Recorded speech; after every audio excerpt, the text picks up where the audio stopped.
ये कहानी मुझे मेरी माँ ने सुनाई थी। मेरी माँ एक छोटे से शहर से संबंध रखती है और ऐसा माना जाता है कि उस गांव में कुछ बुरी शक्तियां भी वास करती हैं। ऐसी ही एक बुरी आत्मा से सामना हुआ मेरे नाना जी का। वह चुड़ैल थी, खुले बालों और सफ़ेद भयानक चेहरे वाली चुड़ैल। ठंड का समय था, शहर में घना कोहरा छाया हुआ था। मेरे नाना एक बड़े अधिकारी थे। रोज की तरह उस दिन जब मेरे नाना अपना काम ख़त्म कर दफ्तर से घर की ओर जाने लगे तो रास्तों में पड़ने वाले बाज़ार में वह कुछ सामान लेने के लिए रुके। उनके बाकी साथी आगे चले गए और वे पीछे छूट गए।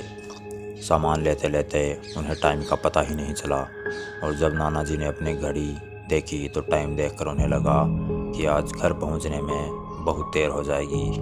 उन्होंने सोचा जंगल के रास्ते अगर जाऊं तो जल्दी पहुंच जाऊंगा, इसलिए उन्होंने जंगल की ओर गाड़ी घुमा ली। काफ़ी अंधेरा हो गया था। नाना जी तेज गति के साथ गाड़ी चला रहे थे, लेकिन उनकी गाड़ी के आगे एक औरत आ गई। उन्हें झटके से ब्रेक मारनी पड़ी। जो औरत गाड़ी के सामने आई थी वह तेज तेज रो रही थी। नाना जी को लगा कि वह ज़रूर किसी मजदूर की पत्नी होगी जो रास्ता भटक गई है। रास्ता सुनसान था, इसलिए उन्होंने सोचा कि इस महिला की मदद की जाए। उन्होंने इस औरत से पूछा कि वह यहाँ अकेले क्या कर रही है। उसने कोई जवाब नहीं दिया और ज़ोर ज़ोर से रोने लगी। ऐसा लग रहा था मानो सारा जंगल उसकी आवाज़ से गूंज रहा हो। नाना जी ने पूछा कि उसका घर कहाँ है, तो भी वह कुछ ना बोली। नाना जी ने उसे बोला कि तुम मेरे साथ मेरे घर चलो, सुबह तुम्हें तुम्हारे घर छोड़ दूंगा। वह नाना जी के साथ चलने के लिए तैयार हो गई और गाड़ी के पीछे वाली सीट पर बैठ गई। रीति रिवाज के कारण उसने अपने सिर पर घूंघट डाल रखा था, जिसकी वजह से उसका चेहरा छिपा हुआ था। घर पर सब नाना जी का इंतज़ार कर रहे थे। जैसे ही गाड़ी की आवाज़ आई सब भागकर इकट्ठा हो गए। जब उस महिला के बारे में घर में पूछा गया तो नाना जी ने सारी कहानी बताई। नाना जी ने कहा आज खाना यही बना देगी, लेकिन मेरी माँ को उस महिला पर शक हो गया। उन्हें लगा कि यह कोई चोर है जो घर का सामान चुरा कर भाग जाएगी। माँ ने उसे रसोई में जाकर खाना बनाने को कहा। वह बिना कोई जवाब दिए वहाँ से चली गई। रसोई में से अजीब सी आवाज़ें आ रही थी। बस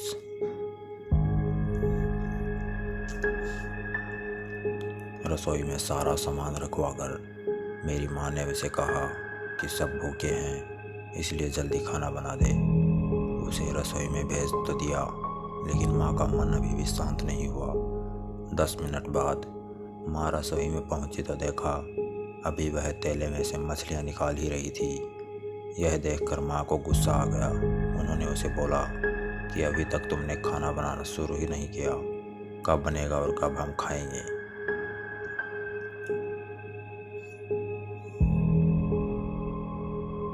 उस महिला का चेहरा अभी भी ढका हुआ था, इसीलिए किसी ने उसका चेहरा नहीं देखा था।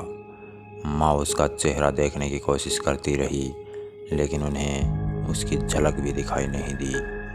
माँ ने कहा कोई ज़रूरत हो तो बुला लेना, लेकिन फिर भी वह कुछ नहीं बोली। उन्हें लगा कि शायद अनजान लोगों से डर रही होगी। माँ रसोई से चली गई, लेकिन 10 मिनट बाद वह फिर वापस आई तो रसोई का दृश्य देखकर माँ डर गई। उसके पैर जैसे वहीं जम गए। उनके गले की आवाज़ नहीं निकल रही थी। उन्होंने देखा वह औरत रसोई के स्लैब पर बैठकर कच्ची मछलियाँ खा रही है। सारी रसोई में हड्डियाँ और मांस के टुकड़े बिखरे पड़े हैं। उसके सिर का घूंघट भी उतरा हुआ था। उसका चेहरा बेहद खौफनाक था। बाल बहुत बड़े और नाखून एकदम काले। वह मछलियाँ खाने में मगन थी, इसलिए उसका ध्यान माँ पर नहीं गया। माँ भी चिल्लाई नहीं कि कहीं वह और ज़्यादा खतरनाक न हो जाए। माँ ने एक थाल उठाया और वह चूल्हे में से जलता हुआ कोयला उठाकर उसकी तरफ दौड़ी। कोयला उस चुड़ैल पर फेंक दिया।